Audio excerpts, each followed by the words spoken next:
Commerce जो है platform choose करना है तो उसके लिए हमें कौन से फैक्टर्स हैं जो देखने पड़ेंगे कि जिससे हमें ये हो कि हमारा जो हम स्टार्ट करें उससे हमें 100 नहीं तो 80% जो है वो प्रॉफिट मिले ही मिले।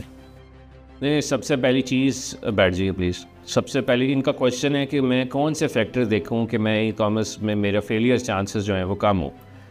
पहली चीज़, सबसे पहली चीज़ कि मैं प्रोडक्ट कौन सी सेल करूं, क्या उस प्रोडक्ट की डिमांड है या उस प्रोडक्ट को लोग पसंद कर रहे हैं, उसका कंपटीशन कितना है। ये नहीं है कि मैं कोई ऐसा ब्रांड या स्टोर खोल लूँ जो जुनैद जमशेद के साथ खोल लूँ जे डॉट के और उसका नाम रख दूँ अरशद स्टोर। तो लोग अरशद स्टोर पे तो नहीं आएंगे कभी, क्योंकि उसके लिए बहुत मार्केटिंग करनी पड़ेगी आपको जे डॉट के साथ compete करने में। तो ऐसी प्रोडक्ट आपने चूज़ करनी है जिसकी डिमांड ज़्यादा है और कंपटीशन कम है। बहुत सारी इस वक्त जो पूरी दुनिया में प्रोडक्ट्स बिक रही हैं, अगर अमेरिका की बात करें, अमेरिका में पेट्स से रिलेटेड प्रोडक्ट्स बहुत बिकती हैं, फिटनेस एंड केयर की प्रोडक्ट्स बहुत बिकती हैं, होम एंड किचन की प्रोडक्ट्स बहुत बिकती हैं। तो ऐसी प्रोडक्ट्स चूज़ करनी है, पूरी दुनिया में उसका एनालिसिस करना है।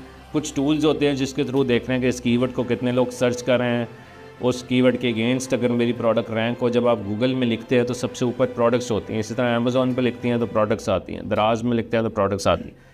तो उन प्रोडक्ट्स को चूज़ करने का क्राइटेरिया होता है जिसको जो सीख जाए उसके भी पैसे हैं, उसको भी एज ए सर्विसेज दे सकता है वो बंदा।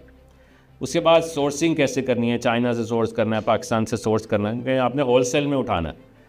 फिर उसके बाद आपने उसको सेल कैसे करना है, उसको सजाना कैसे है। देखिए, आपने दुकान खोल ली है, अब दुकान खोल लिया और उसको आपने सजाया नहीं है, सजाया मीन्स अच्छी पिक्चर्स नहीं है, अच्छी टाइटल्स नहीं है, अच्छी डिस्क्रिप्शन नहीं है, अच्छी प्राइस नहीं है आपकी, क्योंकि बस सबसे ज़्यादा प्राइस रख लिया जिसका मार्केटिंग में, जिसकी मार्केट में प्राइस जो है वो कम है।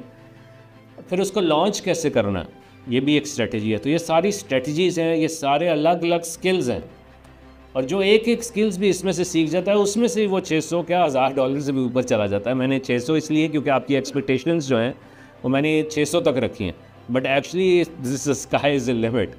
तो इसमें 600 is just was the example. तो इसमें जैसे अब रैंक कैसे करना है किसी प्रोडक्ट को कि कीवर्ड के अगेंस्ट, और ये कि कैश फ्लो कैसा है। फॉर एग्जांपल आप कहें कि मेरे पास 5 लाख रुपये है और बिज़नेस कर लिया, 5 लाख का ही कर लिया, सारा इन्वेंट्री हो उसमें, तो आपके पास कैश ही ना बचा, तो 1 लाख का बिज़नेस करें ताकि 4 लाख रुपए आपका पड़ा हो एज अ बैकअप प्लान अगर प्रोजेक्ट नहीं चल पाई किसी वजह से। और किसी ऐसे लोगों के साथ मिलें, उठे बैठें, जो वही बात हो रही है। जब आप किसी जगह दुकान खोलते हैं फॉर एग्ज़ाम्पल मार्केट में, तो आपको पता होता है ये सारी पेपर की मार्केट है। तो इसी तरह से अकेले ही बैठ के काम कर रहे होंगे, जहाँ कोई नहीं है तो समझ ही नहीं आएगी कि फंस भी जाएंगे। तो ऐसे लोगों से बैठे हैं जहाँ पर कोई ईबे चला रहा है, कोई अमेज़ॉन चला रहा है, कोई दराज चला रहा है, कोई लोकल ई कॉमर्स चला रहा है, कोई शॉपिफाई पे काम कर रहा है। तो हर वक्त ही ऐसी बातें हो रही हों।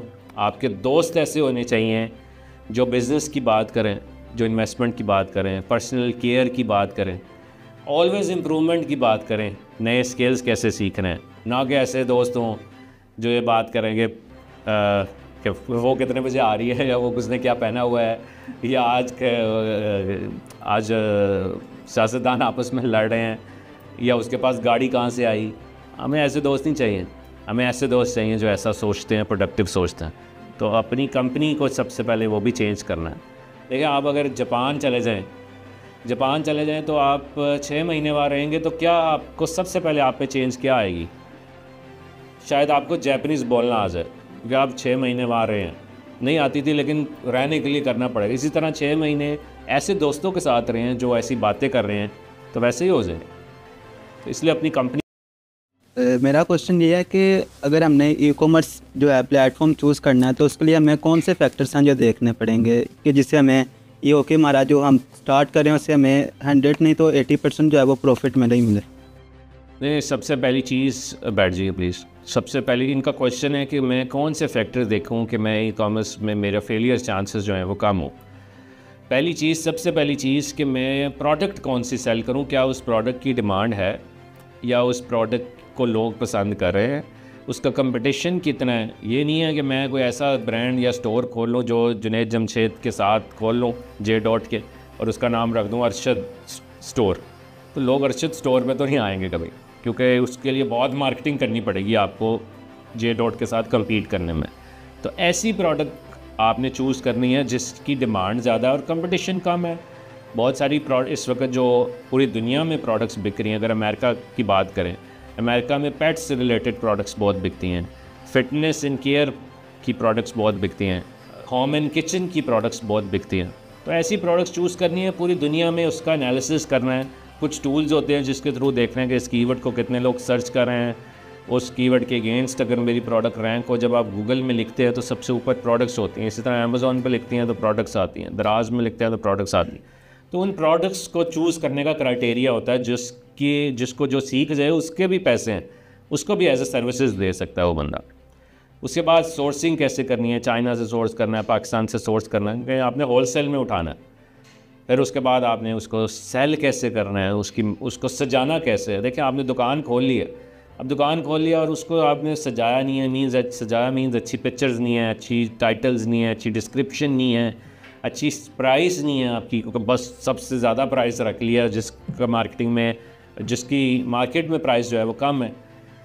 फिर उसको लॉन्च कैसे करना है, ये भी एक स्ट्रेटजी है। तो ये सारी स्ट्रेटजीज़ हैं, ये सारे अलग अलग स्किल्स हैं, और जो एक एक स्किल्स भी इसमें से सीख जाता है उसमें से वो 600 क्या $1000 से भी ऊपर चला जाता है। मैंने 600 इसलिए क्योंकि आपकी एक्सपेक्टेशंस जो हैं वो मैंने 600 तक रखी हैं, but actually this sky is the limit. तो इसमें 600 is just was the example.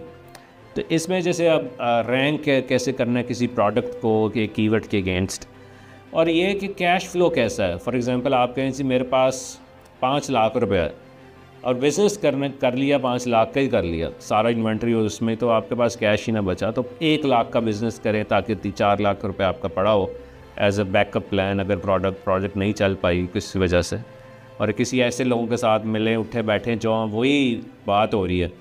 जब आप किसी जगह दुकान खोलते हैं फॉर एग्ज़ाम्पल मार्केट में, तो आपको पता होता है ये सारी पेपर की मार्केट है।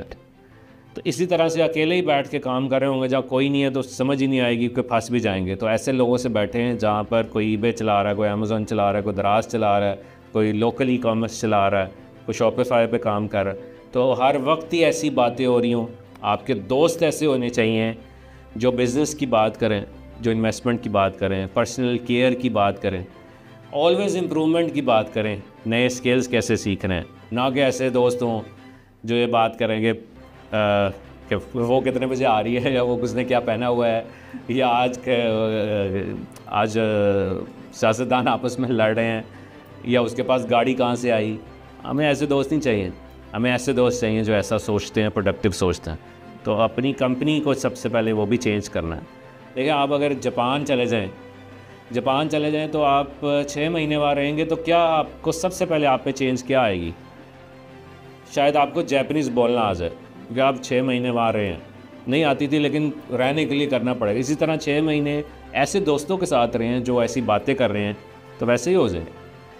तो इसलिए अपनी कंपनी में ज़्यादा फोकस करें। ठीक।